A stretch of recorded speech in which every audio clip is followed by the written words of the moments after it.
Hey everyone. Today we unveil a surprising case that shocked Morse. He asked, "Who is the deceased?" The officer replied, 100 ID cards in his wallet. So, the deceased's identity is a mystery, initially suicide, but ridiculous. No one believes it on sight. But Morse thinks it's not that simple. Who commits suicide dressed for a party? Even stranger, when Morse got back to the station, he found the deceased's belongings missing a black notebook. Did a ghost just decide to take a vacation? He asked his colleagues, but they confirmed it, and it gets wackier. Morse found receipts for breakfast and gas in the deceased's belongings.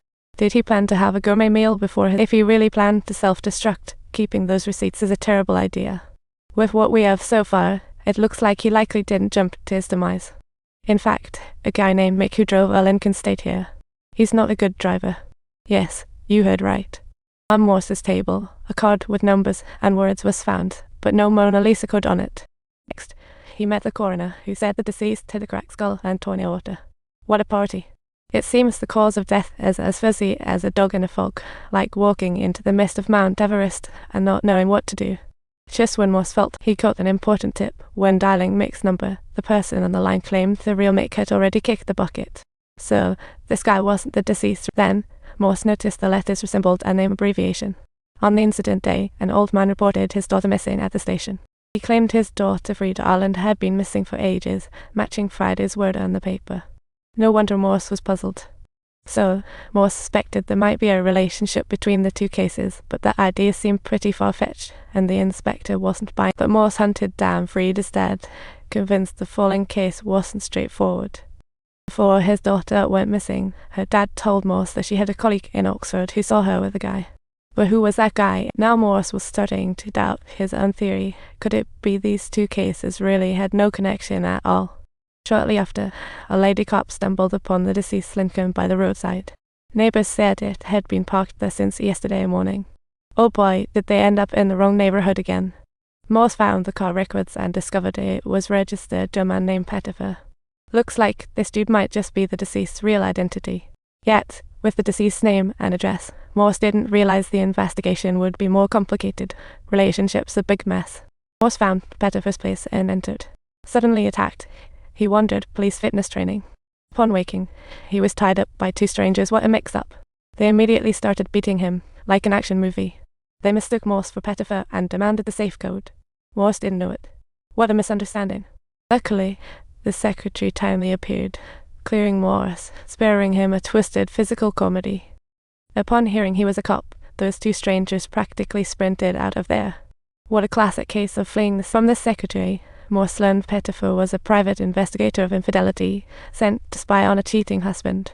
Those inspectors' wives were suspicious of their husbands cheating, so they hired Pettifer to do some snooping. It's like living in a soap opera. Later, Morse cracked the safe with Pettifer's clues, finding infidelity evidence inside. Luckily, while Morse snoozed, the inspector found the attacker and taught him a lesson. How dare you hit an officer? When Morse woke, the inspector learned from another that Pettifer was a high-level extortionist. Pettifer often uses secrets from clients to extort them. A marketing genius. But he had no connection to the deceased. But the juicy lead fizzled out again. Fast forward to the next day, and a check in Pettifer's safe caught Morse's eye. The check was made out to Todd, and he was having a beauty pageant across the street on the day of the fall. So Morse quickly decided to talk Todd's wife suspected infidelity due to work, asked the deceased to investigate. But he assured her Todd was loyal, leaving her like a shepherd who lost a sheep. But knowing the deceased, Morse figured Pettifer could also have kept some secrets hidden. But on the day in question, Todd had a rock-solid alibi, adding more confusion to the mix. More clues were piling up, yet the case became as muddy as fog, almost back to square one. While sifting through the deceased's belongings again, Morse stumbled upon a ticket hidden in the deceased's hat. Series of events like a classic Goods unit. He found a roll of film stored for the deceased at a shop. Enlarged, it showed a band River near college.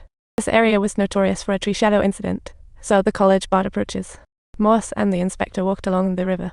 Found Frida's corpse in the water. Morse recognized her at once. A fatal attraction moment. More importantly, Frida's fatal wounds matched Pettifer's. Both cases seemed to share elements. Morse's deduction was right. But what's the motive for these murders? Without it, the killer's hard to find. Morse was stumped from the start. Both men quickly found Frida's father. After hearing, he gave more clues. A painful meeting indeed. Turns out, Frida wasn't his bio daughter. Her father died in war long ago. He raised her as his own since wife brought her home. After learning this, Morse took a box of Frida's with pageant photos and a contact name on the back.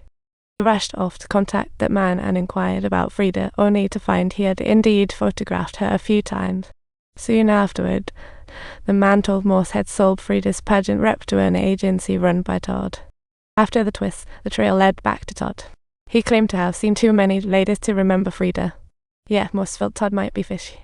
After all, Frida's box said an unchecked letter, raising suspicion. Subscribe for more thrilling content and suspenseful mysteries.